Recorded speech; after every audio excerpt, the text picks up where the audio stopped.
our event today will be recorded and can be found on Campus Ministry's YouTube page. Awesome. Thank you, Amanda, and thank you for everyone who's joined. It's awesome to see a mixture of students, faculty and staff who are, I know, all around really the world right now, and then alumni too. It's always exciting to be able to come together collectively. And I'm excited for the programming today specifically to be able to hear from our student experiences at the Center for Peacemaking in partnership with Dr. Louise Kincar's ongoing work around this area has come to fruition. And so I wanted to share a little bit about the Center for Peacemaking as context for those on the call who are not familiar, and then we can get into the presentation. So the Center for Peacemaking is an academic research institute on campus, and it is a space where students, both undergraduate and graduate students, are able to connect to a wide array of programming and resources. And so every year, the Center for Peacemaking provides students with, each year looks unique to itself, but opportunities for immersion experiences. And so some examples of these immersion experiences in the past have been the center taking a group of students to Fort Benning, Georgia, where students have been able to participate in educational experiences around U.S. militarization and looking at how faith groups have responded to that, to taking students to Nogales, Arizona, looking at border policies, migration, U.S. foreign policy, and then we have today's program that we're going to highlight, the Islam Immersion Peacemaking Trip that Dr. Louise Kincar has created and led for the last couple of years. And then we also have a J-term experience where students for 2 weeks are able to go to India for religious peacemaking trip.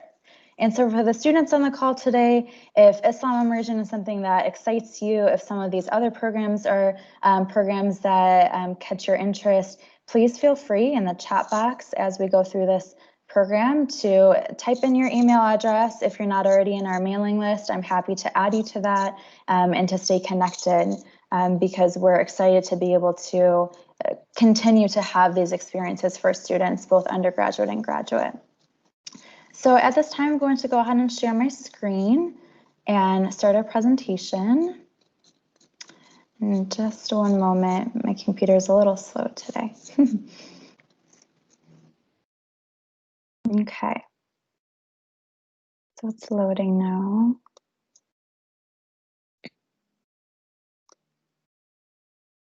Could someone unmute and let me know that you can see my screen? We can see I can see it. Awesome, thank you. Great.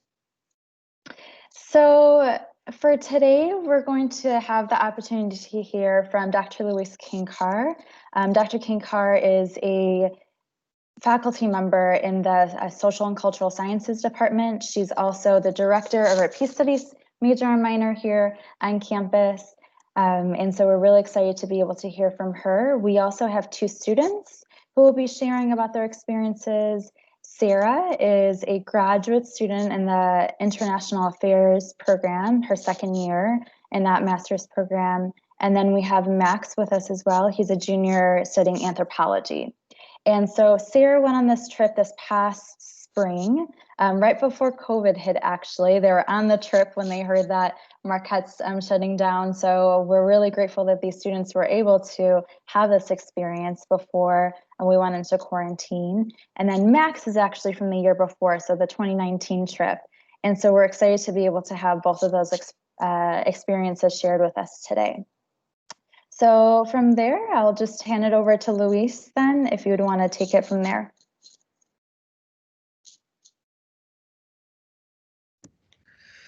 Well, how this trip evolved was I applied for a Strategic Innovation Fund grant in 2016 to lead this trip to the Detroit area as a transformative experience for Marquette students. If you recall back in 2016, the Islamophobia was really spiking in the United States. The number of anti-Muslim hate groups was rising. Elected officials and candidates for office in the United States were calling Islam an evil religion, a wicked religion. Some said it was not a religion at all. And of course, President Trump campaigned on very much an anti-Muslim stance. And I felt like, how can we expose our students to the reality of Islam? And I felt, I know I can give students 10 articles to read and 5 books, and they won't have the same level of knowledge they would from actually meeting with Muslims, a variety of Muslims, the range of Muslims, feeling that diversity, that complexity that is flattened by those stereotypes. And the best way to do that, again, is this kind of a 5-day immersive experience that is very active, very busy, so students can see that there is no way that you can say a Muslim thinks this or all Muslims are like this. It's just not possible with the complexity we're looking at. So that was the thought behind the trip. We've done 4 of them now. They've been amazingly successful. Everyone is a little bit different, although they share pretty much the same program. And do you have the slide of Michigan there? Yeah. So why Detroit? As I said, you don't have to go to the Middle East or North Africa or West Asia or South Asia to experience Muslims. You can do it right here in the Midwest. And Michigan, the Detroit metro area has the largest concentration of Muslims in the United States. And this is a map that all those little markers represent mosques. Look at the concentration of mosques there. There are 50 mosques alone in Dearborn and Hamtramck, Michigan. On top of that, I have Malcolm X here and the Masjid Wali Muhammad, which was the first mosque with the Nation of Islam. Started, decades and decades ago at the beginning of the 20th century. So there's also a large African-American Muslim population in the Detroit area. So we, and you see that chart of Arab migration. So between the African-American population and heavy Arab migration, and now also Bangladeshi migration, you just have this concentration of Muslims that you wouldn't find the diversity of which you wouldn't find anywhere else in the world. So that's why we go there. And these 2 pictures represent a little bit of the distinction between Dearborn and Hamtramck. Dearborn, heavily settled by Arab immigrants for over 100 years. So Muslims have been there a very long time. And this is the Islamic Center of America, the mosque, and that large mosque. It's amazing. It's beautiful. And it really is evidence of a community that's been entrenched for decades and decades and has reached the socioeconomic status that they can afford to build a mosque like that. The other pictures with the graphic art are from Hamtramck, which is traditionally, it's on the other side of Detroit from Dearborn. Traditionally a Polish town, but now it is a Muslim majority city, and it's comprised largely of Bangladeshis and Yemenis. And so these murals were created to represent those communities that live in Hamtramck, and we do a really nice city tour there and go to some mosques. And so those are Dearborn and Hamtramck are kind of the center of our activities, but that's not the only places we go.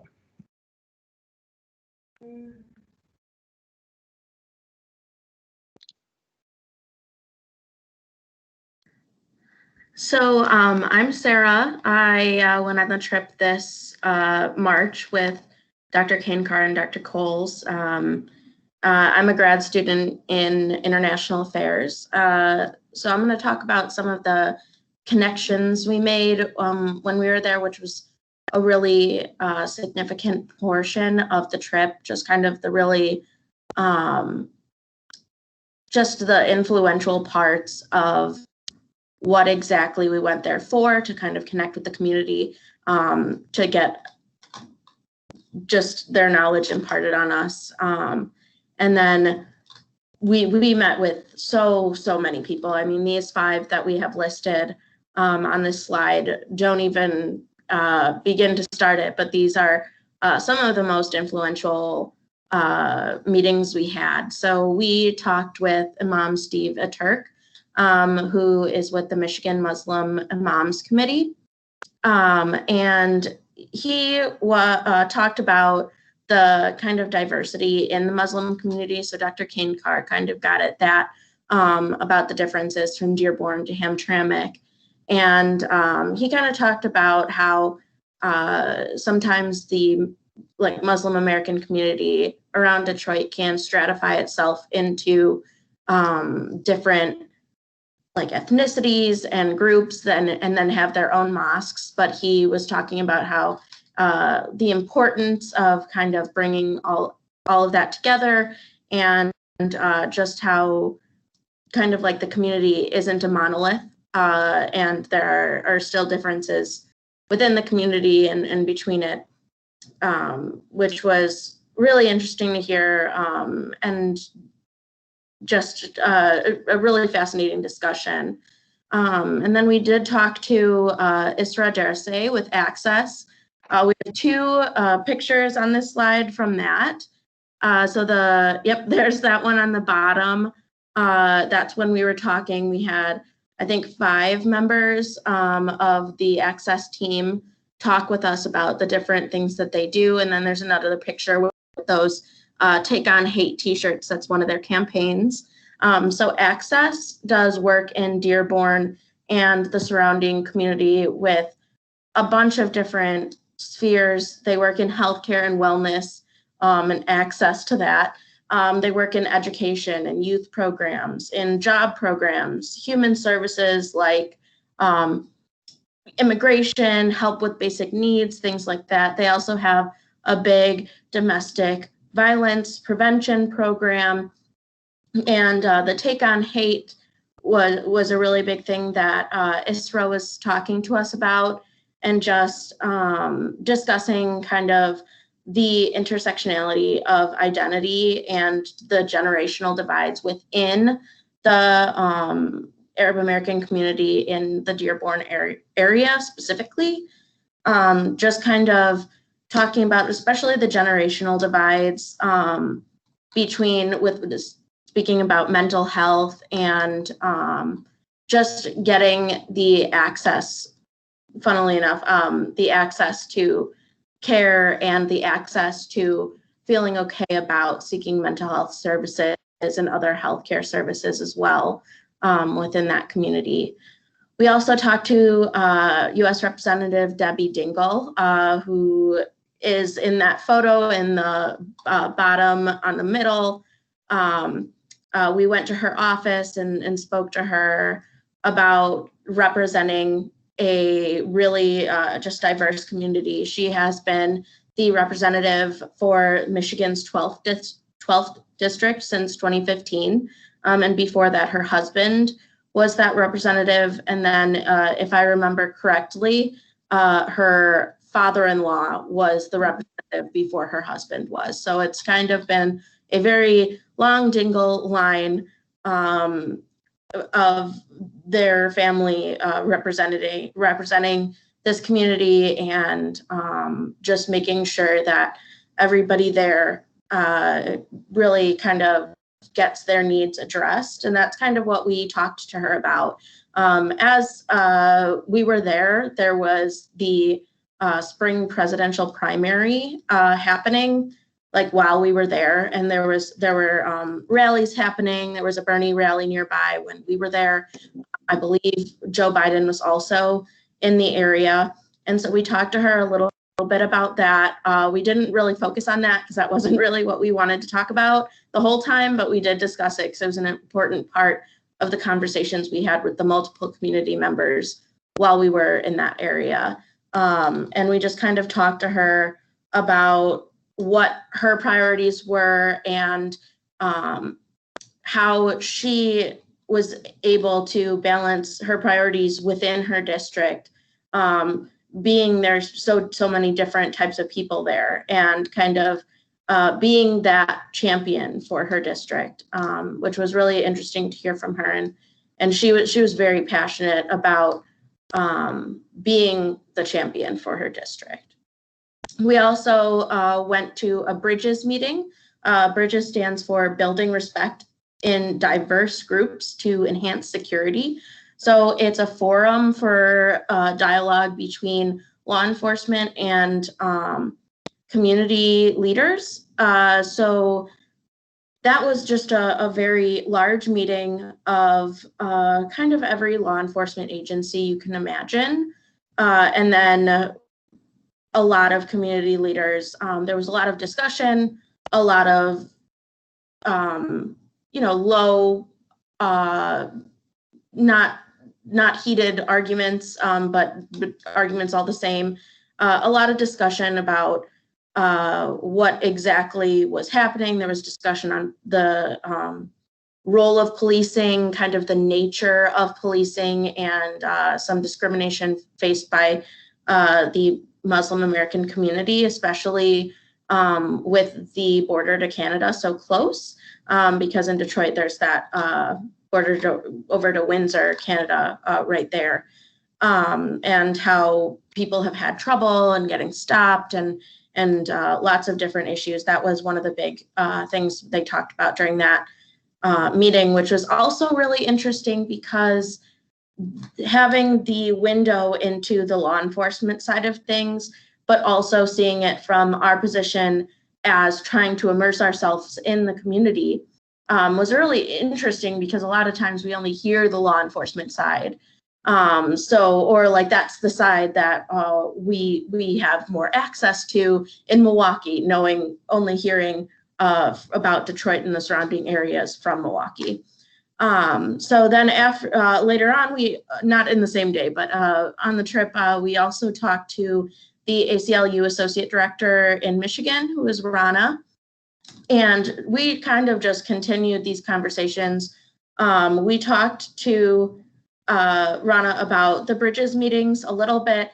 It really spanned the gamut of all the different things we had talked about with all the different people we had met on the trip. It was towards the end, and the ACLU office is downtown Detroit, if I remember correctly.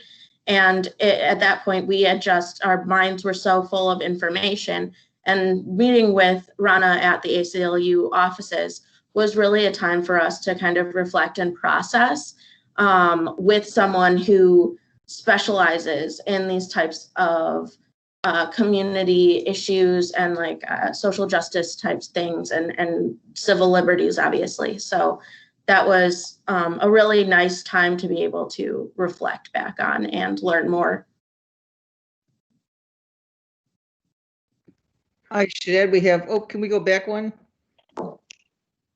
We have Abdullah Hamoud up in the top right corner here.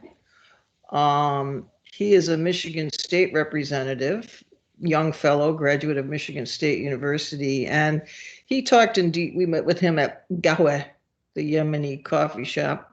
He talked with us deeply, not only about the issues he cares about, but how he won his office because he had to not only carry the part of Dearborn that's heavily Arab, he had to carry the other side of Dearborn that's white majority, can be anti-Arab, and how he worked door to door to door to door, introducing himself to people, and ended up successfully winning his campaign.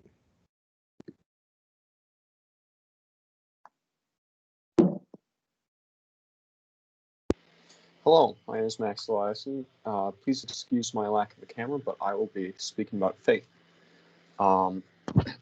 So first, I would like to touch on something that we had mentioned prior, and that is the differences in style and ethnicity of the various mosques and masjids.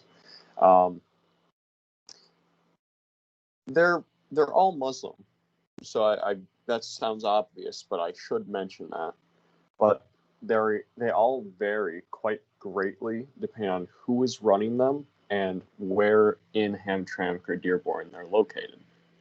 For example, you can see the picture on the lower right of the large mosque that we had mentioned in previous slides as well. And once you go inside, it's a very beautiful place. It reminded me of a cathedral of sorts. It was very beautiful, very peaceful. But then you can also go to the Bangladeshi mosque that I had gone to in 2019, and that's sort of tucked away in a repurposed building, and it is not what I would call grand, but nonetheless, it still has that very churchy feeling. People seem very close, and the faith seems strong there. Now, that could also be that in Dearborn Hamtramck, I noticed when I was there, a lot of the Bangladeshi people seem to not be as well off as, say, the Arabs and some Yemeni. And so this is where the sort of inner divisions in the local Islamic community start to show a bit.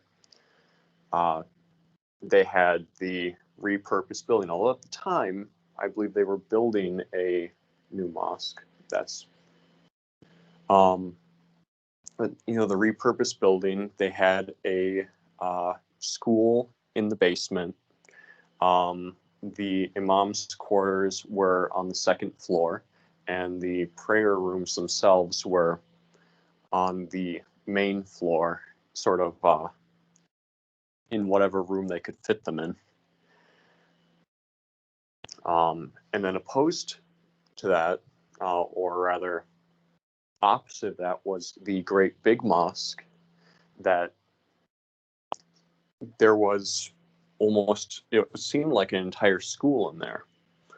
There were children, there was a playground. When we were going through, I believe it was around lunchtime or playground time, because the kids were sort of moving about as we went in. And it was just a rather stark contrast that I think kind of speaks to the inner divisions, but the fact that they're all still Muslims, so they all do face the same issues, but there's such a difference. We also visited in my trip, we visited the Sufi monastery. I don't know if monastery is the right word, but we visited the Sufis, Albanian Sufi, and they lived completely differently than either the Bangladeshi people in the mosque, like the Bangladeshi, the Nation of Islam, the Yemeni, the Arabs. They lived completely differently. They were sort of more out of town. They had their own little land. They had their little sort of compound, although compound is a bit of a strong word. They had their mausoleum for their founder. Again, a very beautiful place. But it was wildly different.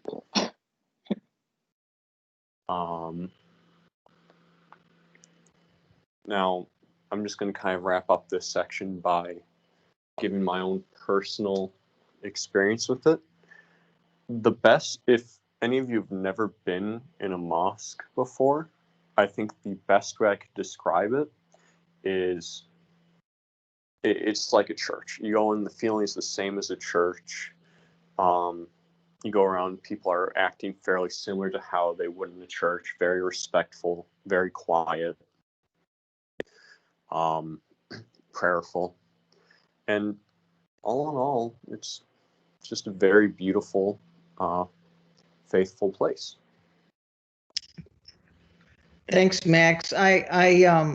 My fondest memory of that, the Bangladeshi mosque, which is the one with the green awning, as Max said, a repurposed building, was going in there one time with my students. Max, I don't know if this was your trip, where they were putting pennies in those coin wrappers, the donations for their facility from their congregation. That's how low income this congregation is. It's coming in the form of pennies and dimes and nickels. Parisa, can you play the prayer a minute? Because I really I ensure that at least one mosque students get to watch the prayer to demystify it. So this one has a short, very short video. Do you have sound? Because the sound is so.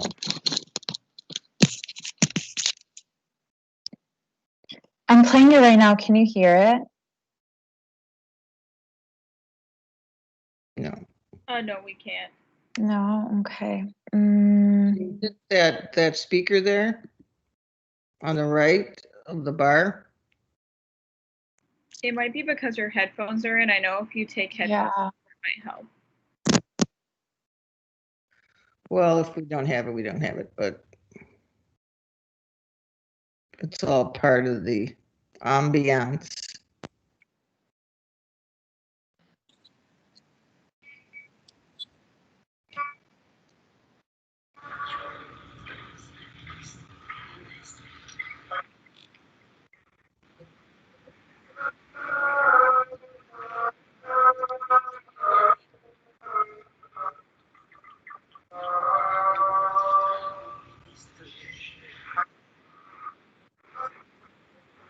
So that's the call to prayer, and people will start coming, more and more people will start coming to pray. This happens to be, as you might imagine, the beautiful floor in that very large mosque.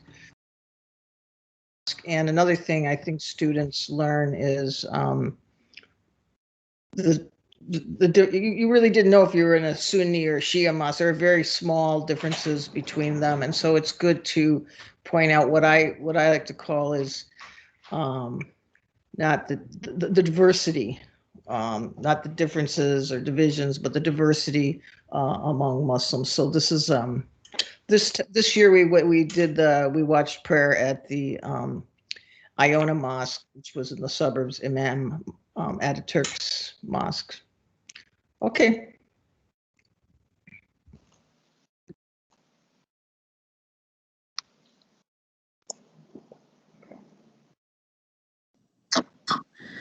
So four out of five of these pictures here are from the Arab American National Museum.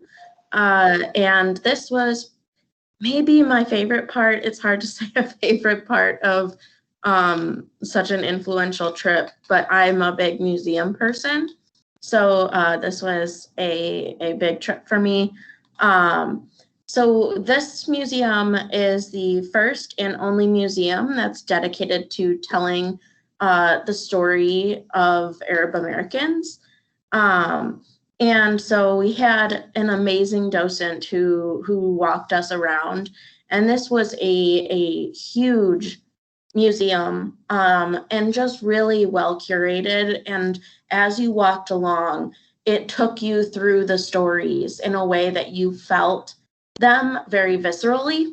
And so when you first walk in, you're in a room where it kind of gives you the historical context and contributions of the MENA region, the Middle East and North Africa region, and the Arab American people just generally. You can see that area in the top right-hand photo where we have a group photo, and all those little exhibits in the back behind us, as well as on the top right hand, there's the little exhibit for architecture. So each of those little exhibits were about medicine, music, architecture, language, all these different kind of areas that there is historical context for it. Religion. There was one on religion where it had 3 comparisons, and one was Christianity, one was Islam, and one was Judaism. And it had each of like the main sources, like a holy text for each of those.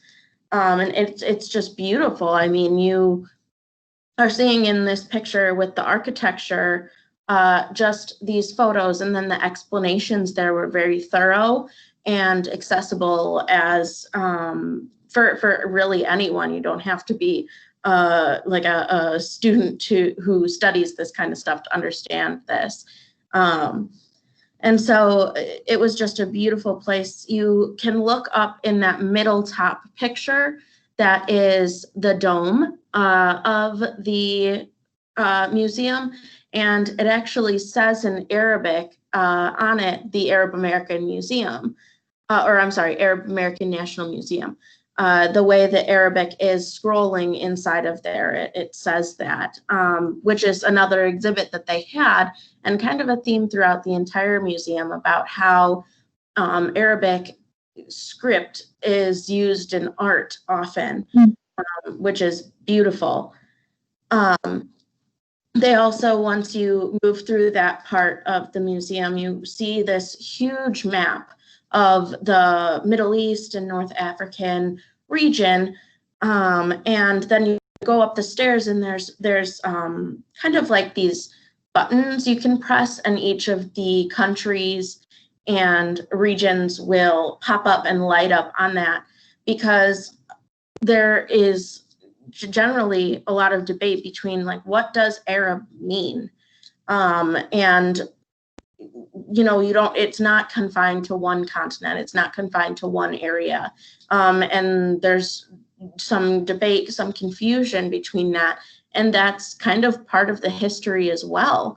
And that type of right when you walk up the stairs before you walk into the really in-depth exhibits, to have that there was a really cool like foundational piece that you would need to see when you're understanding the cultural significance of everything in the museum.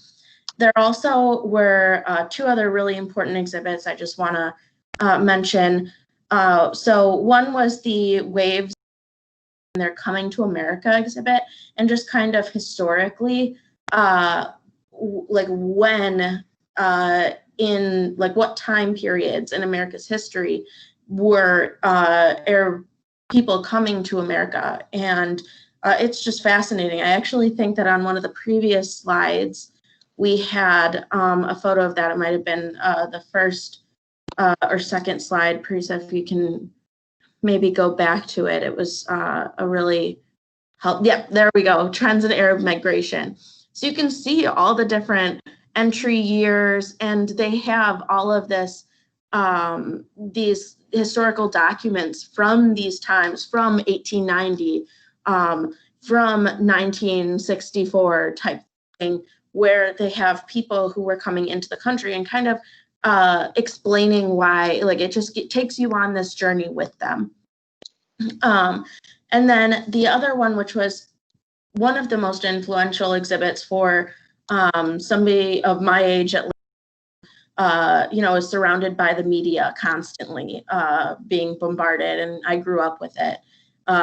There's an exhibit about the portrayal of Arab people in the media, and it talks about movies, TV shows, and it has just all these different like screens in the exhibit about that show you these scenes from movies and stuff, and how Arab people have been historically painted as violent or warmongering or backwards or hypersexualized in a lot of different media. And it's kind of startling when you see all of these examples plastered on the walls of this exhibit, and you're taken aback because all of it is incredibly negative, and it just really shakes you kind of to the core. And that is, I think, one of the things that the museum is trying to not just educate and immerse you in the culture in this way of Arab Americans and the Arab American story, but really kind of shed light on the things that we don't necessarily think about as members of any community or members or allies of this community. I just want to add the reason I left the, I don't know if I left it or put it, the mosque on this photo that's called culture, or the slide, because you see the dome at the top of the museum, you see the dome on the mosque, right? A lot of the arabesque, or a lot of this architecture and art is very much rooted in Islam and Islamic understandings of art. So whether it's the calligraphy, or it's the tiles, or it's the domes, or it's up in the top right, the kind of rounded windows, those are all forms of Islamic architecture that went from Asia to Spain, and they went from Spain to Mexico and Latin America. And so you can see these very same types of tiles and domes and excuse me, the types of housing reproduced, for example, all over Mexico. So it's kind of also the integration of faith and culture, and then how that moves across the world is pretty exciting. Mm-hmm.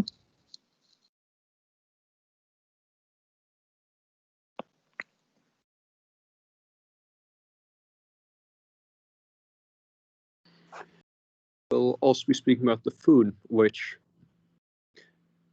as simple as it sounds, was probably my favorite part of the trip. Not to discount the other parts, but I think the food is important because over the food we would meet with people, or we would speak about what we had experienced and done and talked about the previous day.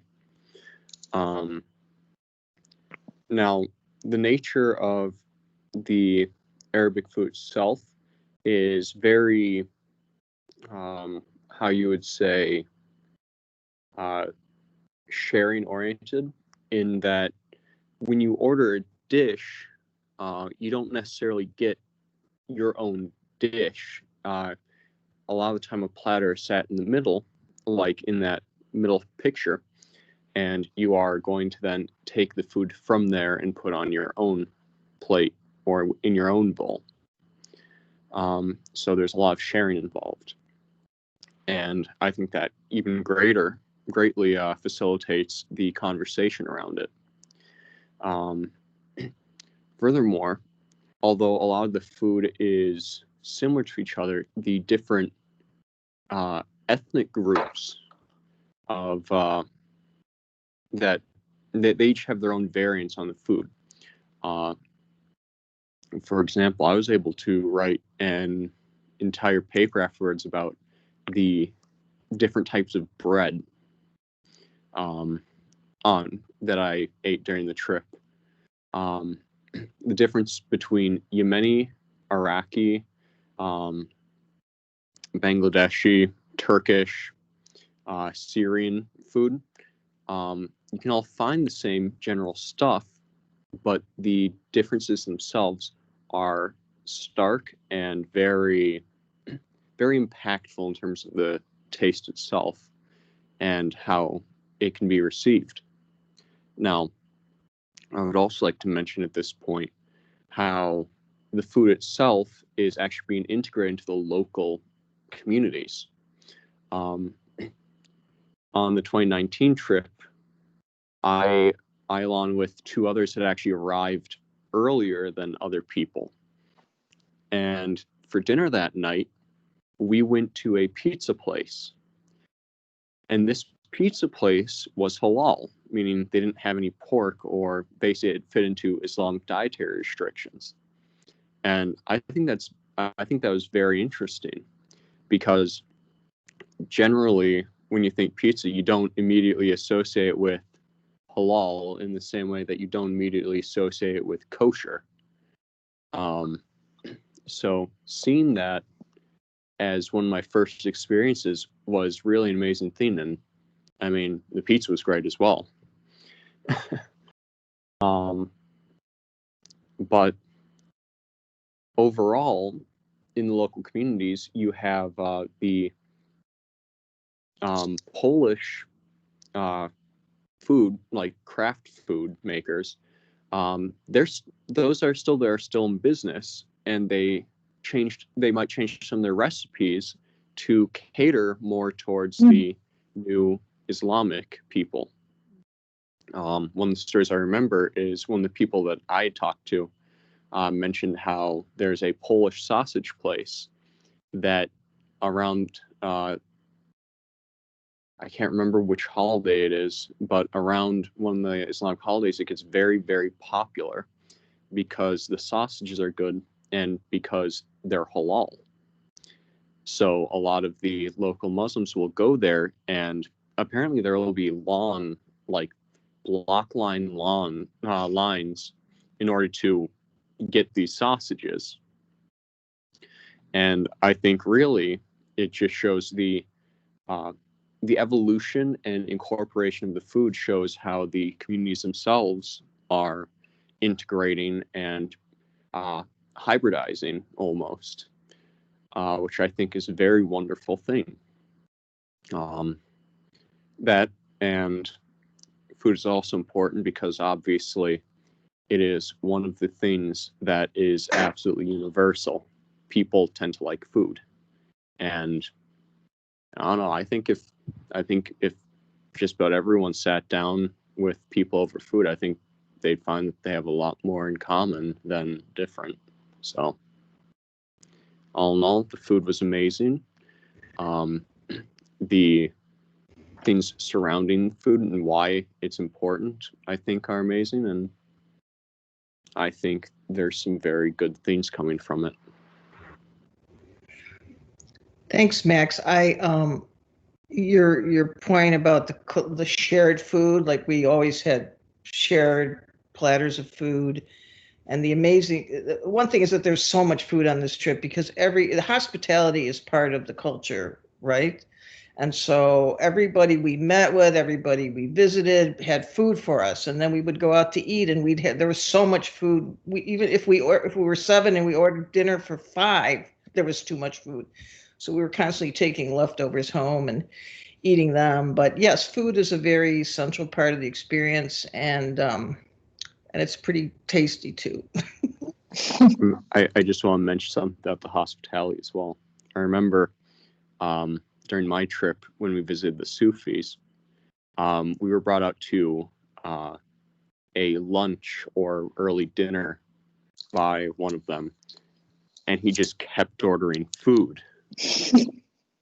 And he just, at some point, it became too much for us because we hadn't realized yet, oh, we need to tell him that we're full.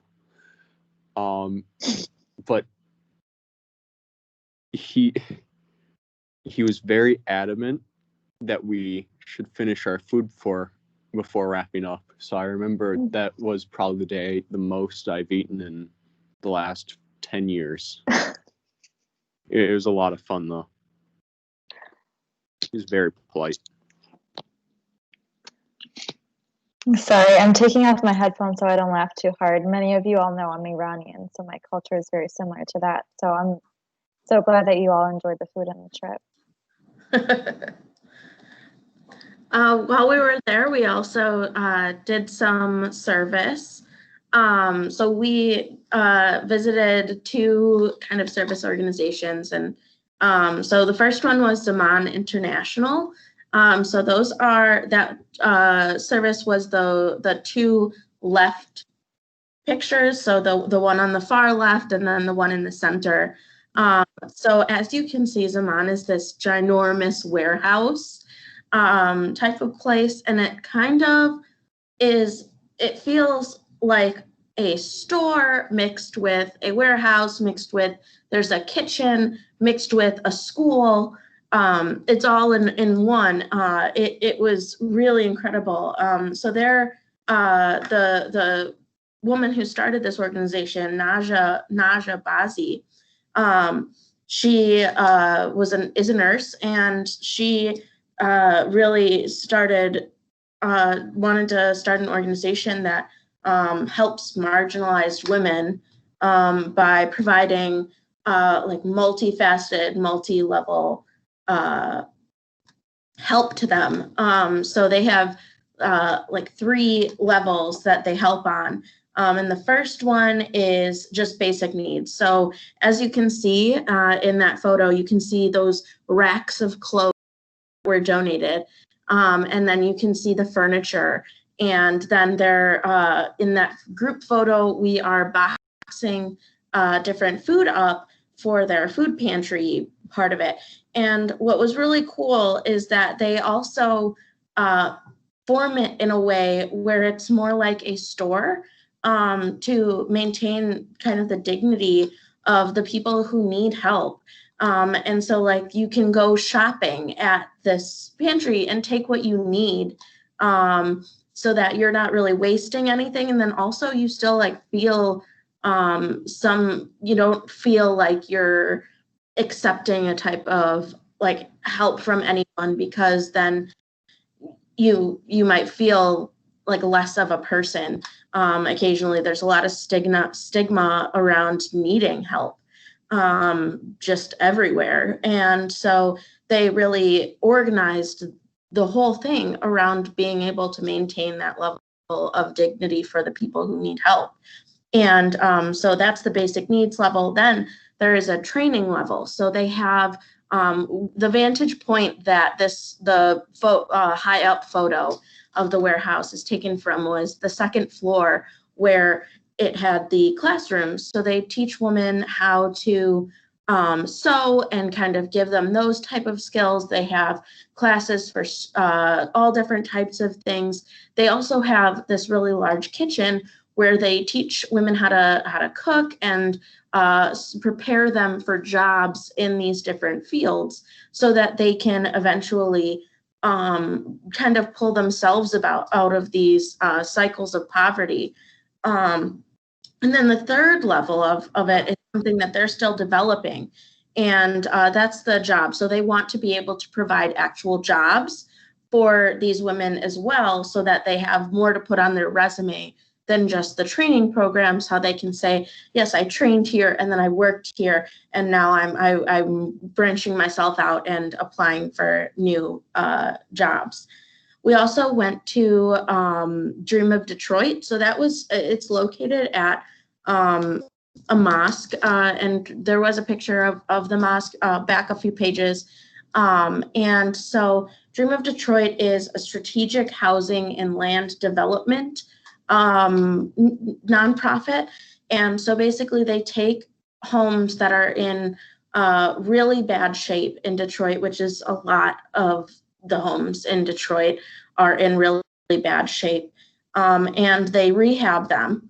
And then they put people who need help in these homes, and it can be like group settings or roommate settings, or they're just staying there for a while. And so they've so far had 12 homes completely rehabbed, and they're down in the left bottom corner. You can see that was one of the homes that they had rehabbed, and you can see it looks really nice.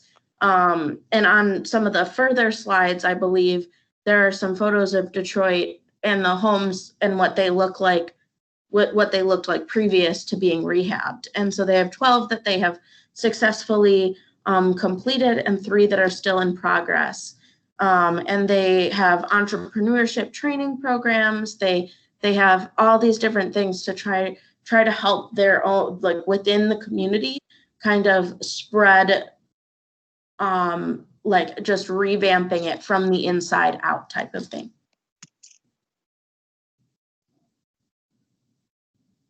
And there, yeah, you can see, so some of these pictures on this page. So those 3 pictures of houses, those are all houses within 2 blocks of the mosque that Dream of Detroit is located in. And those are the type of houses that they are buying and then rehabbing. And just the whole area was a lot of devastation, and just the difference that this organization is making with rehabbing these homes and then putting people inside them who also maybe need to be rehabbed a little bit in their soul, and just kind of a holistic approach to community rebuilding. I want to have a little time for questions. We don't have much time left, but these are some other pictures that's at the Detroit Tigers Stadium there, and the election pole is the border with Canada. But I just wanted to say, my concept of immersion, this is called Islam immersion, but you see, it's not just about Islam, right? It's about culture, it's about food, it's about economics, it's about ethnicity, it's about the larger context of Detroit. You can read these reflections. So it doesn't extricate Islam from the context in which it lives and thrives. It introduces students to Islam in its context, in the way it contributes to the Detroit metropolitan area. And it's a very visible, evident force in that region. So I'll head back to Priest. Are you doing this slide? Are you doing questions? Yeah, I'm thinking because of time, we can just open up to questions. We had other students who wished that they could be with us today, but weren't able to. So we just added some of the reflections. All three of them really said that this was a pivotal experience for them, was really eye-opening, and they learned a lot. So just wanted to share those reflections with you all. So for now, we have a few minutes left for questions. So if you all want to unmute yourself and ask a question or put it in the chat box, we can go ahead and start that.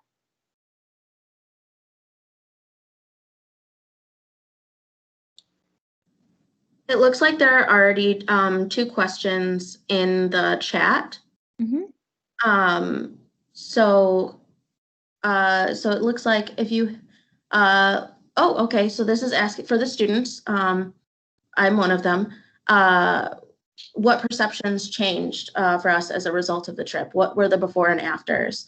And how many students and faculty? So I was on the 2020 trip. There were 2 faculty, Dr. Kinkar and Dr. Coles. And then there were 3 undergraduate students and 2 graduate students.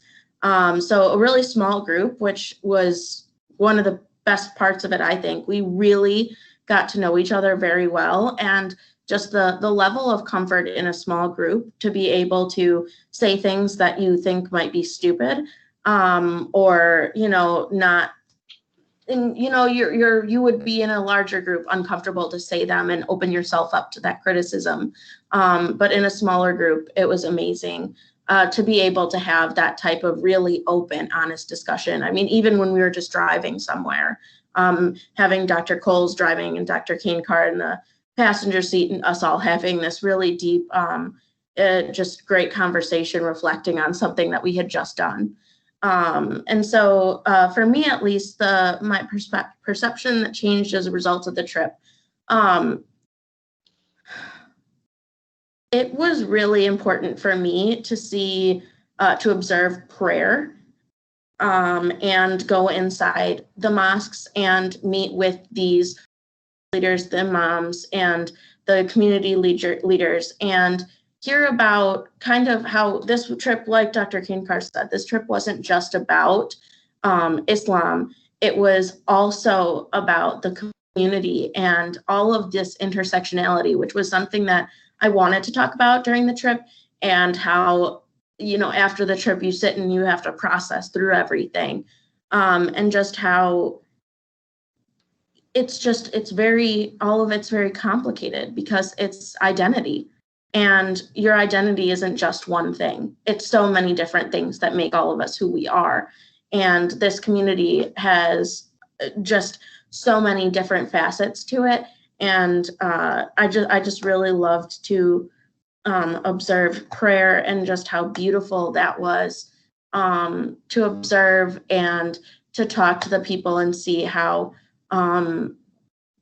their faith is a part of their lives, or maybe it's not as much of a part of their lives. In some of the meetings we had, it was just a really I mean, diverse. It was just a really diverse group of people and experience, and it just ran the whole spectrum. So that would be my answer for the perceptions. Thanks so much, Sarah. Amanda, do you want to go ahead and announce next week's soup? And those who need to jump off at 1 can do so. And if the speakers don't mind maybe staying a few more minutes, I see that we have 2 more questions. I could announce next week's soup. So we actually have 2. So the first one's on Tuesday at noon. And the topic for that is gender around the world. And then next we have another one at noon, and that's on Native American Heritage Month. Awesome. Thank you so much, Amanda. And thank you everyone for joining us. If the speakers don't mind maybe staying like for 5 more minutes and we can answer the last few questions. Thanks. I can take on the men and women. Yes, men and women worship separately. Sometimes the women are behind the men. Sometimes the women are upstairs. Sometimes they're behind a screen. Sometimes they're not behind a screen. This all varies, but what doesn't vary in any case I've seen is that men and women pray separately. In the Quran or the Prophet Muhammad, you know, the sayings that they don't want gender to be a distraction during prayer. And so, and especially there's a lot of bending, there's a lot of body movement. So it is felt that it is more appropriate that women should be behind men and not distracting the male's attention. So, Detroit's Chaldean community. Well, that one restaurant, we were all sitting around the table, that was a Chaldean restaurant. We don't do any site visits there because, and I know that the Chaldeans and the Arabs and the Muslims are all work together on many issues, and they have some tensions. They have some tensions too. So that's like a real summary. But the Chaldeans have been there a very, very long time, and they are shopkeepers in the Detroit metro area. So that's a quick answer. I can probably tackle the language one. The language of worship is tends to be Arabic, or is Arabic, I should say. But it's treated in the same sort of way. Think how Catholics for a long time worshipped in Latin. It'd be similar to that in that Arabic is the language of worship, but the actual spoken language on everyday life would probably be more English, or in terms of the Bangladeshi, it would be, actually, I don't know what language the Bangladeshi speak. So never mind that part, but I think you understand what I'm trying to say. Yeah, Meg, I think what you're saying, the language of prayer is Arabic. The Quran is written in Arabic. But the language of the sermon would be likely the dominant language of the community that goes to the mosque. Exactly.